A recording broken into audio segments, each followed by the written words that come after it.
నమస్తే. ఉస్మానియా యూనివర్సిటీ ఉన్నాం. ఈ నెల 7వ తారీఖు అంటే మరొక 2 రోజుల్లోనే తెలంగాణ రాష్ట్ర ముఖ్యమంత్రి రేవంత్ రెడ్డి యూనివర్సిటీకి రాబోతున్నాడు.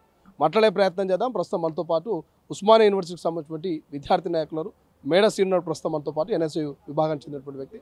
సో చాలామంది హార్ట్లీ వెల్కమ్ ముఖ్యమంత్రి గారు అంటున్నారు. ఇంకొంతమంది మా సమస్యల్ని సాల్వ్ చేసినాకనే రాని అంటున్నారు. అంటే భిన్న అభిప్రాయాలు వినబడతా ఉన్నాయి. సో మీరేం చెప్తారు విద్యార్థి నాయకుడుగా? ఎట్లా ఉంది పరిస్థితి ఇక్కడ? ఇప్పుడు మీరు అడిగిన దాంట్లోనే సమాధానం ఉందన్న. ఎందుకంటే ఈ ఉస్మానియా యూనివర్సిటీలో గడిచిన 10 ఏళ్ళు ఎగ్జాంపుల్ చెప్తున్నాను. గడిచిన 10 ఏళ్ళలో ఉస్మానియా యూనివర్సిటీని వేదిక చేసుకుని సమస్యల మీద కొట్లానే ఎంతోమందికి గడిచిన ప్రభుత్వం అవకాశాలు కల్పించింది. కార్పొరేషన్ చైర్మన్లు కావచ్చు, ఎమ్మెల్యేలు కావచ్చు, ప్రభుత్వ విప్పులు కావచ్చు. వాళ్ళ దృష్టికి యూనివర్సిటీ విద్యార్థి నాయకులు కావచ్చు, విద్యార్థులు కావచ్చు, వివిధ రూపాల్లో వినతి పత్ర రూపాలు కావచ్చు, లేకపోతే రాష్ట్రరోగ రూపాలు కావచ్చు, వివిధ రూపాలలో వాళ్ళ దృష్టికి సమస్యలు తీసుకుపోయినప్పటికీ ఏ ఒక్కరు కూడా స్పందించలేదు, యూనివర్సిటీ దిక్కు చూడలేదు. కానీ నేడు ఉస్మానియా యూనివర్సిటీ గడిచిన 6 నెలల క్రితమే ముఖ్యమంత్రి గారు విజిట్ చేసి పోవడం జరిగింది. ఈ యూనివర్సిటీలో ఏమి సమస్యలు ఉన్నాయి, ఆ సమస్యలన్నీ పరిష్కరించడానికి మళ్ళీ వస్తాను. ఇక్కడ ఉన్న సమస్యలన్నీ కూడా నా దృష్టికి తీసుకురండి. అది స్వేచ్ఛగా తీసుకురావచ్చు, మీరు కొట్లాడు రూపాలు కావచ్చు, లేదా వేదిక రూపాలు కావచ్చు. మీరు ఆ సమస్యలను కూడా నా దృష్టికి తీసుకురండి. ఇక్కడ ఉన్నటువంటి ఇన్ఫ్రాస్ట్రక్చర్ డెవలప్మెంట్కి ఎంత నిధులైతే అయితే మీరే ఒక కమిటీని వేసుకొని, అధికారులు ఎవరైతే ఉన్నారో యూనివర్సిటీ సంబంధించిన ప్రొఫెసర్ మీరే ఒక కమిటీని ఏర్పాటు చేసుకుని, ఆ కమిటీ రూపంలో యూనివర్సిటీకి ఎంతవరకు నిధులు అవసరం ఉన్నాయో ఆ నిధులను కూడా నేను మంజూరు చేయడానికి మళ్ళా వస్తా అని చెప్పేసి ఆ రోజు మాట ఇచ్చి వెళ్ళాడు. ఈరోజు ఆ మాట నిలదొక్కునికి రావడం జరుగుతుంది. దానిలో భాగంగా యూనివర్సిటీలో ఉన్నటువంటి అనేక సమస్యలు, ఇది ఒక్కరోజు 2 రోజులు కాదు, గడిచిన ప్రభుత్వం ఏ రోజు కూడా యూనివర్సిటీ దిక్కు చూడలేదు.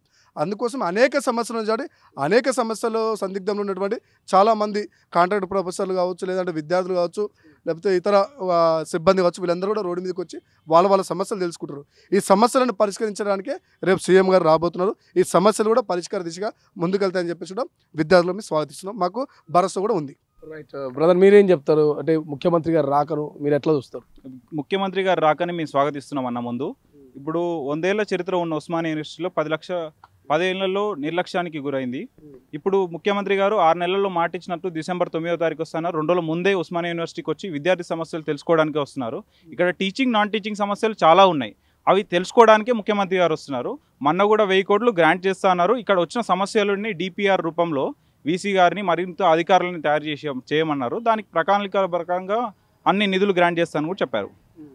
ఎట్లా అంటే కొంతమంది అడ్డుకుంటామని అంటున్నారు. ఆయనేమో ఇనుప కంచెలు నిర్బంధం లేకుండా వస్తానన్నారు. నిజంగా నిర్బంధం లేకుండా, ఇనుప కంచెలు లేకుండా వచ్చే అవకాశం కనబడుతుందా ముఖ్యమంత్రి? 100% అన్న. విద్యార్థులంతా స్వాగతిస్తున్నారు. ఈరోజు ఈ అడ్డుకుంటున్నా అన్న బీఆర్ఎస్ నాయకులు 10 ఏళ్లలో ఏ రోజు ఒక మంత్రిని తీసుకురాలేదు, ఒక ఎమ్మెల్యేని తీసుకురాలేదు. వాళ్ళ ఇక్కడ విద్యార్థి నిరుద్యోగ నాయకులు అని 10 ఏళ్లలో కొట్లాడిన వాళ్ళు ఎవరు ఇప్పుడు లేరే. అట్లా దానికి మేము ఇట్లా చెప్తున్నాం. ఇది మొత్తం మీద తెలంగాణ రాష్ట్ర ముఖ్యమంత్రి రేవంత్ రెడ్డి రాకను మేము వెల్కమ్ చేస్తున్నాము. నిరుద్యోగ విద్యార్థి సమస్యల మీద మాట్లాడడానికి వస్తూ ఉన్నారు కాబట్టి ఖచ్చితంగా వెల్కమ్ చేస్తాం. ఖచ్చితంగా యూనివర్సిటీ అభివృద్ధి కోసము ముఖ్యమంత్రి గారి తోడ్పాటుకు సహకరిస్తామంటూ కూడా విద్యార్థులు చెప్తున్నటువంటి పరిస్థితి. కెమెరా పర్సన్ అజయ్తో శ్రీశైలం, తొలి వెలుగు, హైదరాబాద్, ఉస్మానియా యూనివర్సిటీ. అసలైన తొలి వెలుగు. ఫాలో వాట్సాప్ @తొలి వెలుగు official.